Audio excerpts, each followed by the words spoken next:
ipinakita na ng Lockheed Martin ang F-16 Viper na para sa Philippine Air Force. Ito na nga po siguro mga idol ang magiging susunod na multi-role fighter aircraft ng ating bansa. Yan ang pag-uusapan natin, pero bago yan, kung bago ka lang sa aking channel ay huwag mong kalimutang mag-like, subscribe at i-hit mo na rin ang notification bell button para lagi kang updated sa mga bagong videos natin.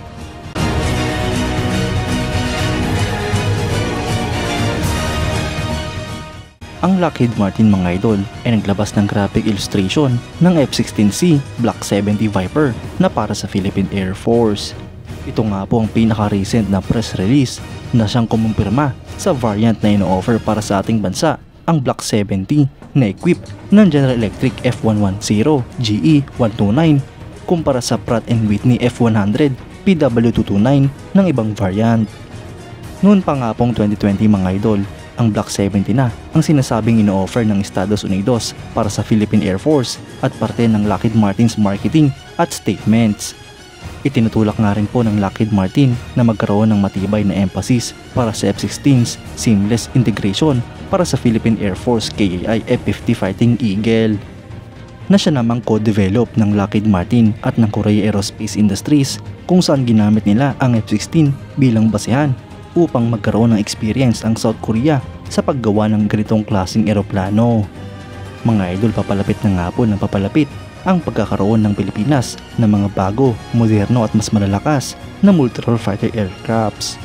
Matagal na nga po natin itong inaantay mga idol at ngayon ay unti-unti na nga po itong natutupad.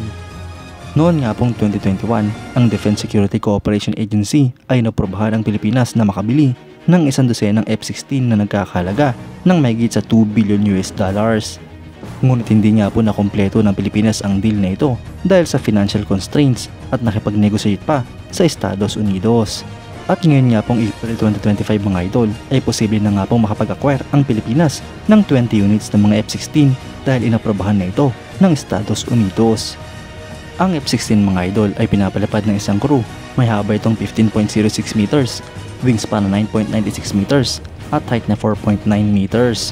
Meron nga rin po itong empty weight na 8,573 kilograms, gross weight na 12,020 kilograms at maximum take-off weight na 19,187 kilograms. Ang eroplanong ito ay may maximum speed na Mach 2.05, may cruise speed na 933 kilometers per hour at combat range na 295 nautical miles.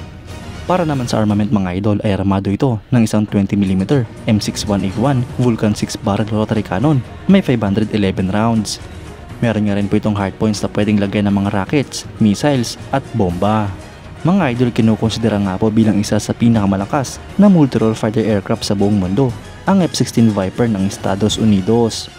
Marami nga po nagsasabi na mas maganda pa ito kung ikukumpara sa Just 39 Gripen ng Sweden. Kaya't kung ito na nga po magiging multi-role fighting aircraft ng Philippine Air Force ay mukhang maganda ang kanilang desisyon, lalo pat maganda rin ang offer ng Amerika sa Pilipinas. Kayo mga idol, anong masasabi nyo?